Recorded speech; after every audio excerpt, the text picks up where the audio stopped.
January 15th, 2021, 11:47 p.m. That's the exact moment my life changed forever. By morning, alien implants in my brain had completely dissolved, leaving only empty spaces and abilities I never had before. I have the medical scans to prove it. My name is Nicole Foster. I'm 37 now, and where do I even start with this? How do you explain that you came back from an alien encounter with abilities you never had before, but also with your mind completely fractured in ways you're still trying to understand? I used to have this really simple, straightforward way of thinking. I was logical, linear, practical. And now my thoughts move in these strange patterns that I can't control, and I see things that shouldn't be there, and I know things I have no way of knowing, but I'm getting ahead of myself. I always do that now. My therapist says it's because the experience broke down the normal barriers in my brain, the ones that organize thoughts in sequential order. So now everything comes at once, past and present, and sometimes even glimpses of future events all jumbled together in this chaotic mental storm. Let me back up and tell you who I was before this happened, because understanding who I was makes what happened to my mind even more significant. I grew up in Portland, Maine. Really normal childhood, honestly. My father, Robert Foster, was a high school chemistry teacher for 32 years. Really methodical guy, loved facts and formulas and being able to trace clear cause and effect relationships through scientific principles. My mother, Linda, was a nurse at Maine Medical Center. She spent her whole career caring for people, organizing medical information, helping patients find their way through complex health challenges. I have one younger brother, Michael, who's a software engineer now. He's always been the tech person in the family, really good with computers and coding and logical problem solving. And me, I was the practical one. I studied business administration at the University of Southern Maine, got a job right out of college doing financial analysis for a regional healthcare consortium.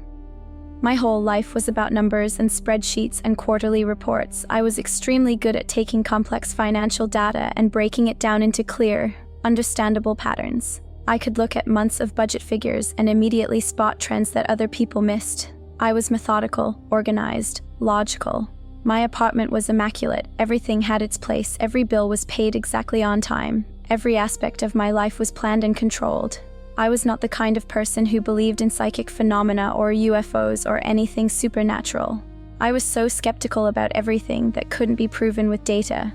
I made fun of people who claimed to have paranormal experiences. I thought meditation was just self-indulgent nonsense. I believed consciousness was just brain chemistry and nothing more, but I had this one unusual habit that I didn't really think much about at the time. I was an insomniac, had been since college, and I developed this routine of doing these really long late-night walks around Portland. Not just around my neighborhood, but extensive walks. I would walk for hours, sometimes until sunrise, just wandering through different parts of the city, and during these walks, I would get into these incredibly deep thinking states. My mind would just start processing things in this incredibly focused way. I would solve work problems that had been bothering me for weeks. I would have these sudden insights about relationships or personal issues. It was like all the mental noise would fade away and I could think with this perfect clarity. I thought it was just the exercise or the quiet of the night. I had no idea that what I was actually doing was accidentally entering altered states of consciousness. Dr. Singh, my current neurologist, explained that extended walking meditation can naturally shift brainwave patterns and make people more susceptible to what he calls non-ordinary experiences. So anyway, this brings us to January 15th, 2021. I remember the date exactly because it was the night before a major presentation I was supposed to give at work about annual budget projections for the coming year. The healthcare industry was still dealing with the aftermath of the pandemic, and our financial planning had become incredibly complex. I was stressed, couldn't sleep, so I decided to take one of my long walks to clear my head. It was one of those really cold January nights in Maine, maybe 8 degrees with this sharp wind coming off the water. Most people would have stayed inside, but I actually preferred walking in weather like that. It made me feel more alert, more focused. I was walking through the Eastern Cemetery. I know, walking through a cemetery at night sounds like the setup for a horror movie, but it was actually one of my favorite routes. It's this beautiful old cemetery from the 1600s with these amazing views of Casco Bay. Really peaceful, especially at night when there's nobody else around. I was about halfway through the cemetery, just thinking about my presentation the next day, when I noticed this light above the tree line. At first I thought it was a plane, but it wasn't moving like a plane. It was just hovering there, perfectly still, but it was pulsing with this soft blue light. And here's where it gets weird. The moment I focused my attention on that light, it was like something in my brain clicked. Literally clicked. I heard this soft sound, like a switch being flipped, and suddenly my thinking became incredibly clear. More clear than it had ever been in my entire life. I could perceive the light not just with my eyes, but with my entire consciousness. I could sense that it was some kind of craft, that there were intelligent beings inside it, and that they were aware of me observing them. And instead of being scared, I felt this overwhelming curiosity. I wanted to understand what they were, why they were there, what they wanted. That's when everything changed. Not gradually, but instantly. One moment I was standing in the cemetery looking up at this light, and the next moment I was inside it. Not physically transported. I don't think my body moved at all, but my consciousness was suddenly somewhere else entirely. I found myself in this circular room with walls that seemed to be made of pure light. Not harsh light, but this soft, warm illumination that seemed to come from everywhere at once. And standing in front of me were three beings that were definitely not human. They were tall and thin, maybe 7 feet tall, with skin that looked almost translucent. Their heads were larger than human heads, and their eyes were enormous, not black like you see in movies, but this deep blue color that seemed to shift and swirl like looking into deep water. When they looked at me, it felt like they were seeing straight through to my soul. But here's the thing that was different from other abduction accounts I had heard. They weren't trying to examine my body initially. They were examining my mind. I could feel them in my thoughts.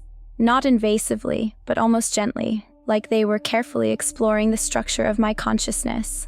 One of them communicated with me telepathically, not in words, but in pure concepts that my brain somehow translated into language. They told me that they were researchers studying consciousness in different species across the galaxy. They said that most humans have what they called sequential consciousness, thoughts that move in straight lines from one idea to the next. But apparently, during my late-night walks, I had accidentally learned to shift into what they called quantum consciousness, a state where the mind can process multiple streams of information simultaneously and perceive patterns across time and space.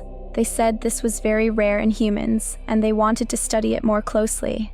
They asked me if I would allow them to enhance these abilities so they could observe how human consciousness adapts to expanded awareness. And I said yes, God help me, I said yes. I was so fascinated by what they were showing me, so eager to understand consciousness on a deeper level, that I agreed to let them experiment on me. What happened next is really hard to describe because it didn't happen in normal time. But this is where my experience becomes fundamentally different from other accounts I've read. They didn't just manipulate energy or consciousness. They did something physical, something surgical.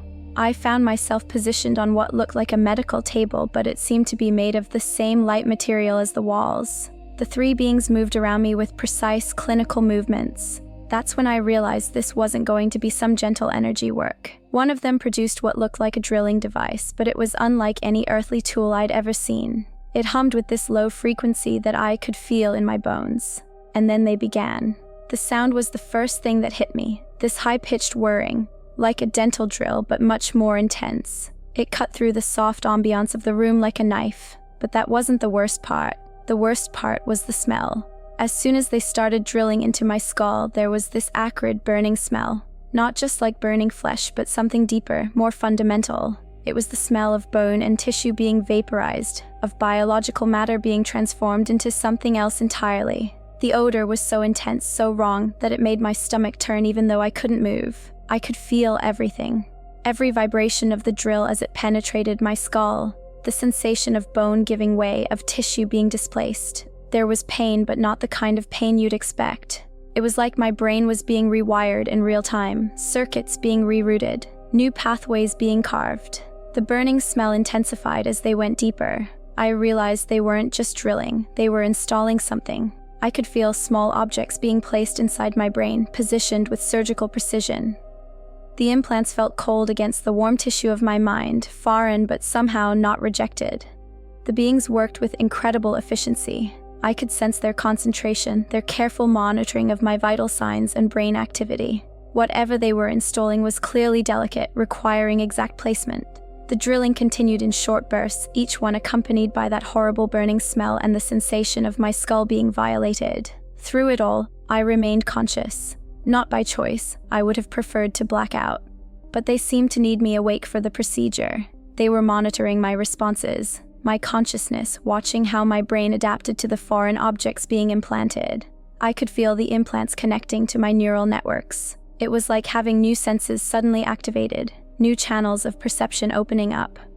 The world around me began to shift, colors becoming more vivid, sounds taking on new dimensions. Even in that state of violation and terror, I could sense that something profound was happening to my mind. The procedure felt like it lasted hours, but just like with the consciousness exploration, time seemed distorted. The beings worked methodically, installing what felt like multiple devices throughout different regions of my brain. Each implant brought new sensations, new awareness. When they finally stopped drilling, the silence was almost deafening. The burning smell still hung in the air, acrid and wrong. I could feel the implants in my head like foreign objects, cold and metallic against my brain tissue. But I could also feel them beginning to integrate, beginning to change how I processed information. The beings stepped back, observing their work. I could sense their satisfaction, their fascination with what they had accomplished. They had successfully installed alien technology directly into a human brain, and it was functioning exactly as they had hoped. One of them communicated with me again, explaining that the implants would allow them to monitor my consciousness remotely, to study how human awareness adapts to enhanced processing capabilities. They told me the devices were designed to dissolve completely after gathering the necessary data, leaving behind only the enhanced neural pathways they had created. They showed me something that completely shattered my understanding of reality. Through the implants, I could suddenly perceive consciousness as they did. Not as something produced by the brain, but as a universal field that brains tune into like radio receivers. The implants were enhancing my ability to access broader frequencies of this consciousness field. The whole experience felt like it lasted for days, maybe weeks, but when I found myself back in the cemetery, only about 15 minutes had passed. I was still standing in the same spot, still looking up at the sky, but the light was gone, and I could feel them. The implants, cold, foreign objects nestled in my brain tissue, already beginning their work of transformation, like, fundamentally, completely different, but not in the way I expected. The first thing I noticed wasn't the change in my vision or my thinking patterns. It was the throbbing pain in my skull, a deep, persistent ache that seemed to radiate from multiple points inside my head. I reached up instinctively to touch the spots where I could feel the implants, expecting to find wounds or blood, but my skin was completely intact. No marks, no evidence of what had just been done to me, but I could feel them. The implants were there, cold and foreign, like tiny metal spiders nestled in my brain tissue. Each one pulsed with its own rhythm, slightly out of sync with my heartbeat. When I moved my head, I could sense them shifting slightly, not quite integrated with my biological systems yet. The walk home was surreal. Every step seemed to activate the devices differently. Sometimes I would get flashes of enhanced perception. Colors would become more vivid, sounds would take on new dimensions. I could sense the electrical fields of the streetlights and power lines around me. But then the sensations would fade, leaving me wondering if I had imagined them.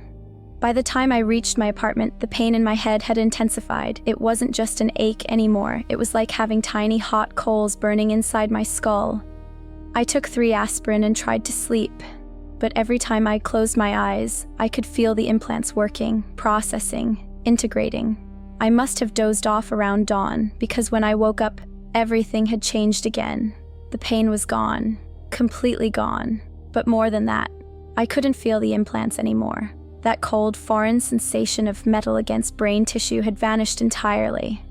I sat up in bed, confused and disoriented, pressing my fingers against my scalp where I had felt the devices the night before. Nothing. No trace of them at all. I rushed to the bathroom mirror, examining my head from every angle. Still no marks, no scars, no evidence that anything had happened to me. But the absence of the implants was almost more disturbing than their presence had been. Where had they gone? That's when I noticed the other changes. Subtle at first, but definitely there. My reflection in the mirror seemed somehow more detailed, more three-dimensional.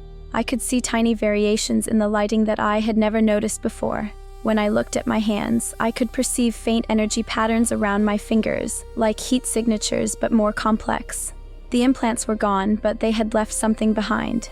The enhanced perception remained, as if the devices had rewired my neural pathways in the brief time they were active and then dissolved, leaving only the modifications they had made to my brain.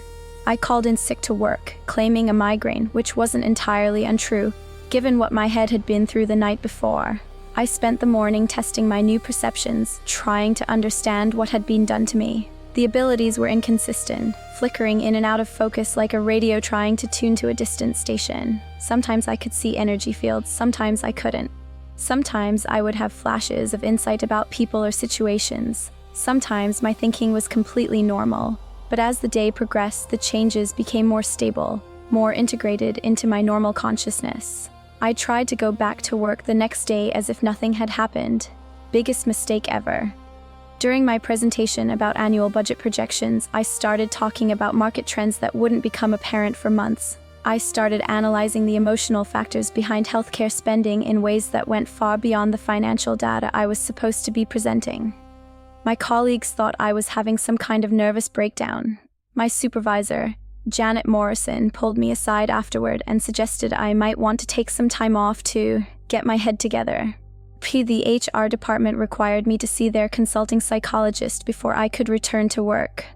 Dr. Rebecca Stone, the company psychologist, was actually really professional about the whole thing. She listened to my account of what had happened without immediately dismissing it as a psychotic episode, but she was clear that the changes in my cognitive function were so dramatic that I needed extensive neurological evaluation. She referred me to Dr. Rajesh Singh at Maine Medical Center, who specializes in unusual neurological conditions. Dr. Singh ran every test you can imagine: MRIs, EEGs, neuropsychological assessments, cognitive function tests. The results were impossible to explain. The brain scan showed something extraordinary. There were tiny, perfectly spherical voids in my brain tissue, empty spaces where something had clearly been present but was no longer there. The voids were located in areas associated with consciousness, memory processing, and sensory integration, but whatever had created them had vanished without a trace. I've never seen anything like this, Dr. Singh told me, studying the scans with fascination and concern. It's as if sophisticated devices were placed in your brain with surgical precision, operated for a brief period, and then completely dissolved. The tissue around these voids shows signs of rapid healing and neural reorganization. My neural activity patterns were completely unlike anything in their database. During cognitive tests, areas of my brain that are normally inactive were firing constantly. My brainwaves showed patterns that usually only appear during deep meditation, but I was maintaining these patterns during normal waking consciousness. Most significantly, my corpus callosum, the bridge between the left and right hemispheres of the brain, was showing activity levels about 400% higher than normal. Dr. Singh said it was like my brain had suddenly learned to use both hemispheres simultaneously in ways that typically take decades of intensive meditation practice to achieve. But he had no medical explanation for what had caused these changes. From a purely scientific perspective, it was like I had overnight developed cognitive abilities that shouldn't be possible, and the only evidence was a series of empty spaces where unknown devices had once resided. The neurological changes were just the beginning. The psychological effects were much more challenging to deal with. I started having what I called consciousness episodes, moments when my awareness would suddenly expand beyond my individual mind, and I would experience the thoughts and feelings of everyone around me simultaneously. Imagine walking through a crowded shopping mall and suddenly being overwhelmed by the emotional states of hundreds of people at once. Their anxieties, their excitement, their boredom, their sadness, all of it flooding through your consciousness like a massive wave. The first few times it happened, I literally collapsed from the sensory overload. I also started having precognitive experiences. I would dream about events in perfect detail, and then those exact events would happen days or weeks later.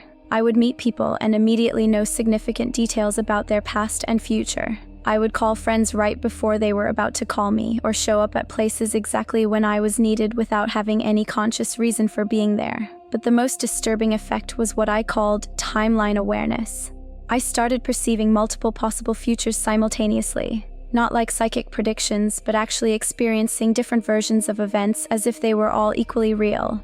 I could see the outcomes of decisions before I made them, which sounds useful but was actually terrifying because it made every choice feel monumentally important. Dr. Singh documented everything meticulously, but he couldn't provide answers. He connected me with other neurologists and consciousness researchers, but none of them had seen anything similar. The dissolved implants had left behind capabilities that human consciousness isn't normally equipped to handle. But even with these expanded abilities, daily life became incredibly challenging. I had to leave my job because I couldn't focus on normal analytical tasks when my mind was constantly processing multiple layers of information. I tried working as a freelance financial consultant, but clients found my insights too unusual, too far beyond what they were expecting from standard business analysis. My family has been incredibly supportive, but they don't really understand what I'm going through. My brother Michael, being a programmer, keeps trying to understand my condition in terms of software and hardware, which is actually surprisingly accurate but also kind of frustrating because consciousness isn't as logical as computer code. My parents worry about me constantly. They can see that I'm struggling, that I'm different from who I used to be, but they don't know how to help. My mom keeps trying to get me to see more doctors, hoping someone will find a way to fix what's wrong with me. My dad keeps researching historical accounts of people who've had similar experiences, looking for patterns or explanations. Dating has become basically impossible. How do you explain to someone that you can perceive their emotional state in real time, that you sometimes know what they're going to say before they say it, that you experience time differently than they do? I'm still working with Dr. Singh on documenting the neurological aspects of my condition for possible publication in medical journals. If we can understand how dissolved alien implants affect brain function, we might be able to help other people who have had similar experiences integrate their abilities more successfully. But here's what I want people to understand. This isn't like gaining superpowers. These abilities come with tremendous psychological and emotional costs. The sensory overload is constant. The social isolation is devastating. The responsibility of knowing things about people that they don't know about themselves is overwhelming. And there's always the question of whether what happened to me was beneficial or harmful. The beings who installed and then dissolved the implants seemed genuinely interested in helping human evolution, but they didn't ask permission and they didn't warn me about the challenges I would face. Sometimes I feel grateful for the expanded awareness, and sometimes I wish desperately that I could go back to my simple, logical, linear way of thinking. The most difficult part is the uncertainty about what's still changing in my brain. Dr. Singh's tests show that my neural patterns are still evolving, still developing new connections around those empty spaces where the implants used to be. Sometimes I discover new abilities that weren't there before. Last month I started being able to perceive the emotional history of objects, seeing flashes of the experiences of people who handled them previously. I don't know if these changes will continue, if my consciousness will keep expanding until it becomes completely incompatible with normal human experience. That's probably my biggest fear, that I'll eventually become so different that I won't be able to relate to other people at all. But I'm also discovering that consciousness is much more flexible and resilient than I ever imagined. Even with all these dramatic changes, I'm still fundamentally me. My core personality, my values, my sense of humor, all of that remained intact. I'm different, but I'm not broken.